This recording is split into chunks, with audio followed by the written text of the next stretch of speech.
Hey y'all, welcome back to the channel. We got another cool build lined up for you. So we're going to get in here, take a look and see what we got going on, and we're going to get into it.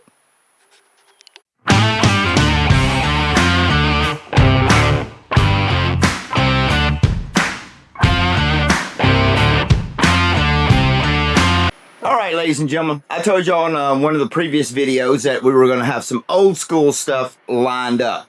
What you can see here, we do. We got picked this one up from a cool guy up in Michigan. Actually, my daughter picked it up for me, and then we drove to Michigan to retrieve it. So we got the old Grasshopper Ugly. Look at that. Tell me that is not a pimp mini bike. So, and this is pretty much what I got. He fixed me up with a bunch of other parts, and I got to dig through my stash. This is definitely going back with an old school Tecumseh flathead for sure. We might change the front tire. I don't know yet. It did have a little tank mounted right here, and there's the clamp. Drop that off. We're going to get that re-chromed. I think the front end, it's not too terribly bad. The backrest looks pretty good. I think with the good polishing, we're probably going to leave it. It's not going to be a show bike. I like to ride this one around. So, got a chrome bezel on the headlight. So I'm trying to find, through my stash of motors, we're going to try and find a Tecumseh with a charge coil, so we can use the actual functional headlight. So got the Azusa or Astro on the back. Looks pretty cool. What size is that tire? It's a 400 by 6. So I don't know if we're going to use the tires or not. I don't even know if they kind of seem to hold air, I guess. I don't know. Yeah, this is a different one right here. Older style Astro looking wheel, but very cool. What is that tire? 530-450 by 6. I don't know. But anyway, so we got this lined up. I got a lot to do to it, but what we're going to do is try and tackle 2 choppers at one time. Now, this is an old Sensations chopper. Got from a cool buddy. It needs a lot of work. But what's really cool about it is I had one of these before that I restored. It was my Rat Rod Sensations. It was one of the bikes that got stolen, thanks to what loser took that from me. But anyway, I picked this one up because I wanted another one. I liked riding that Sensations. It was pretty cool. Had old flathead Briggs on it. It was all like flat black and red. But I had another good buddy of mine hook me up with the old flathead. Had a cool green fan shroud. Looked kind of cool. So I think this bike, we're going to go with the flat black, satin black, and like a monster green looking color, because I wouldn't want to use his engine that he fixed me up with. But this bike needs a lot of work. There's no seat pan anymore that goes back there, so I'm going to have to build a seat pan for it. But what's cool about this, get around here, this is the factory wheelie bar kit that come on the bike. What it did is actually this bolt here and this right here, all of this mechanism slid forward, bolted up here, and then bolted at the back. Then you had, this is obviously your, sissy bar that bolted, and your seat pan went from there to there. But this is the factory wheelie bar kit, I guess an option that you could get with a Sensations chopper. So, very cool. But this thing is rusted really, really bad. All the chrome down here, these are supposed to be chrome. They're all rusted and pitted. They're all froze up. So this is going to take a lot of time to get this apart without destroying anything. I did manage to find some springs already. So I do have those. Where did I put them? I have no idea. It does have the factory scrub brake. Whoa, almost knocked the other bike off. So I do have the factory scrub brake. Got a little repair we got to do right here. Done rusted a hole through it. But the engine plates, okay, I guess. Look like it's been replaced or dirt daubed, so we got that to work with. Do like the scrub brake though, that's cool. And then the neck up here is got a bolt that's frozen off in it. These front forks, I don't know if it'll tell on camera, but these things are twisted up like a pretzel, and then somebody's cut this down, put a smaller pipe on it. Why, I have no idea. So that's got to be repaired. But yeah, look down these front forks. Some things are crooked as a cat's hind leg, but it's okay. It's all right. Got a front fender that's kind of been hosh-kosh. This is all welded. I don't know what that's all about. But we're gonna bring this thing back to life. So obviously, you know, I got a lot of work trying to get rusted stuff out, repairing rust, building the seat pan, all that good stuff. So I'll be jumping from this bike to that bike, this bike to that bike in the meantime. But before I can get to these, they are in line. We got another bike over here. So, very good buddy Dave got. I should probably said his name, but oh well, it's too late now. Very good buddy of mine fixed me up with this bike. He had it sitting around. And this is going to be a cool deal. Not keeping this bike. This bike has already been rehomed. I'm just kind of like the middleman that's going to do a facelift on it. If you can want to say facelift. But we got to rip this whole bike down. We're going to fix a few things. You know, I notice it's missing a bolt there. And this rack to hold your shovel or whatever that you would hang in your deal that somebody put on here for a backrest. That's got to go. They got some wiring here for some kind of tail light. It is missing a front headlight, which I do believe I have one because we're going to put a headlight back on this because we need a headlight for what we're going to be doing. And fix up some stuff. There's a bunch of, I don't know if this ran the turn your headlight on and off. I don't know what that's about. You know, at least we got a kill switch. Why it's all down here, I don't know. But the bike has definitely been sitting a while. And when I say it's been sitting a while, you can smell it. All right, everybody open your nostrils. I don't even really want to touch it and get this stinky stuff on me. Tell me that hadn't been, oh my God, that stinks. Yeah, tell me this bike hadn't been parked for a while. If we had smell-o-vision, you'd say put the cap back on it and don't touch it. Ugh. Oh man, I got it on my fingers. God, that stinks. So, I do want to hear it run. And obviously the bike is still got the knobbies all over the tires. Hadn't hardly, look, even pull one off. Hadn't had her like, look at that. That tire's on backwards. But we got something that's really going to be cool. So you're going to have to watch the end of this video. How this video turns out. You're going to ask, what are we going to do to it? Well, we're just going to give it a facelift. Nothing fancy. We're going to leave her stock. Might do something with exhaust. I don't even know if we're going to use a heavy breather on it. I think we might take that off and put factory stuff. I haven't got that far yet. We just want a reliable, quiet cruiser bike that looks cool. When I say looks cool, it's going to look cool when we get done. What is our paint scheme? Well, we got that right here. I ain't going to tell you what we're going to do, but we got a little, what is this? Let's see. We got a gloss navy blue. I call this Chevy orange. And we got a little gloss white. So there's your paint scheme right there. We got some other little detailed things we're going to put on it to go with the paint scheme. But, so what we're going to do today is we're going to time-lapse this. So I ain't going to bore y'all with taking every nut and bolt in this thing apart. But there's a lot of stuff I need to start getting stripped and fixed. Make a little parts list of things I need. Go find the headlight stuff. All that good stuff. So what I'm going to do is we're going to do a time-lapse. Wife's going to find you a jazzy little tune. We're going to strip this thing completely down to naked frame. And go from there. Then once I get this bike out of the way, then we can start on the old school stuff. So, let me get to it. Alright, before we get into this thing, I got it hanging from my crane here in the shop. I want to hear the motor run. Now this thing looks like it has no run time on it. Well, God almighty, how did somebody work this throttle? God, that is stiff. Anyway, like I said, it looks like it has no run time on it, but I would like to hear the engine run. Did already check the oil. Oil looks brand new in it. Not like the fuel that's in it. I want to imagine what's inside this car. Oh, that reeks. Ugh. So we do have some nice Go Power Sports parts on it. We already got the heavy breather. That's nice. And this little breather, that's kind of cool. So what we're going to do is we got a little hot sauce here. I ain't going to worry about turning the gas on. Does the choke even work? Yes, choke works.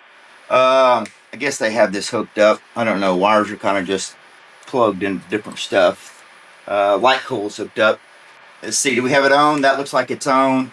I think this switch turns the lights on. Let's, I don't know where it goes. So let's turn this on anyway. I think that should be on. We're going to give her a little hot sauce snort and see if we can make it at least run and make some noise. Maybe. Oh, it tried. See if we can give it some throttle. Oh.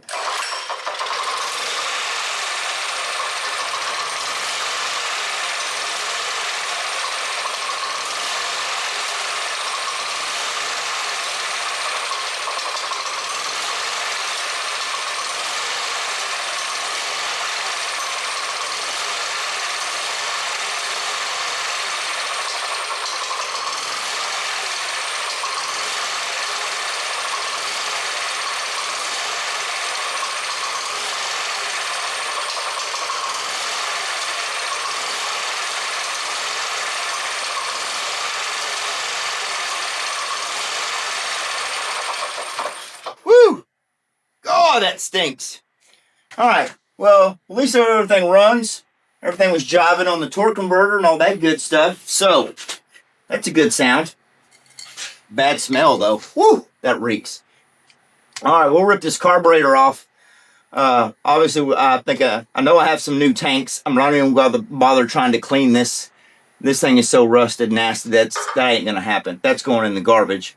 I know I have some other tanks. We'll put a new tank on it. We'll pull the carb off and see if it, throw it in the vat, see if we can go through and kit it. If not, I know exactly where to get a new carb. It says it right here on the gas tank. They sell factory replacement carbs where you don't even have to worry about cleaning them. Bolt it right on there. And they're way cheaper than taking the time to clean them and buy kit and O-rings and all, float seat and all that. Buy a new carburetor. They carry them. Easy to do. So let's, since we know it runs, let's time lapse it. Let's rip the bike apart and get on with it.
Okay, so we got the bike all stripped down here. Man, what a mess. We got a bunch of wiring we got to go through because a lot of it was like zip tied and spliced because of the tail light.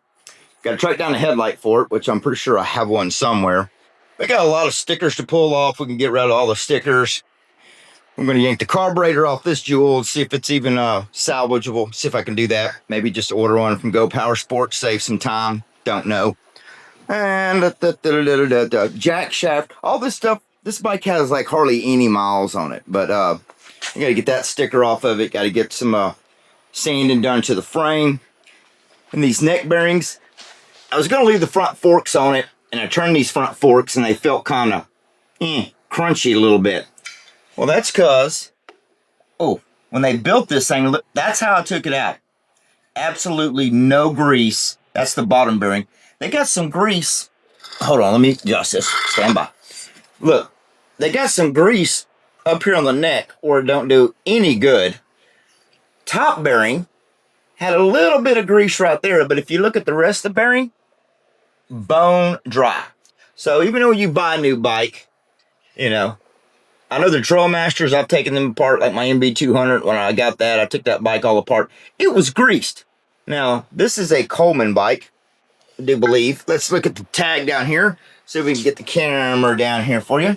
This is a, zoom in there. It's a model RB200. Date is a 2020-12. I don't know what that means. But anyway, made in, of course, China. So that's why I was like, well, I was going to leave these front forks on, then I didn't like the way it felt. So I was like, well, I might as well just take it apart anyway. And yeah, no grease at all. Not good. Let's see what the neck bearings look like, or the races. We're going to zoom. Yeah, look at that. Oh, there's a little bit of grease right there. No grease. So that's definitely, we got to get that fixed. All right, so we're going to definitely delete the sissy bar garden hose rack thing that was on it. Gotta track down a light. Chains and all were really good. I don't think this thing has hardly any ride time on it at all. Motor looks extremely clean, other than that raunchy gas tank. That's going in the garbage for sure. So I'm gonna go through here and get all these nuts and bolts picked up, bagged up. Then I'm gonna get we gotta start sanding on the frame, give it a good scuffing. We got lower forks, gotta repaint. We're gonna repaint all of this stuff. We're going to attempt to paint the fenders. Now I got some black stuff that I painted black with, but I don't think I want to keep these fenders black. We're going to try and prep these real good, get them super clean, get the stickers off. You either use some lacquer thinner or acetone, see how painting fenders goes, because we got the front and the back. We're going to do the same thing with the chain guard, clutch guard, chingoletto. So we got a lot of mess to clean up. So we're going to call that a wrap for today. Clean all the mess up. Then I'm going to start organizing and labeling what we're going to paint, what color. Like I said, we do already have our paint scheme lined out. So we're going to call that a wrap for today.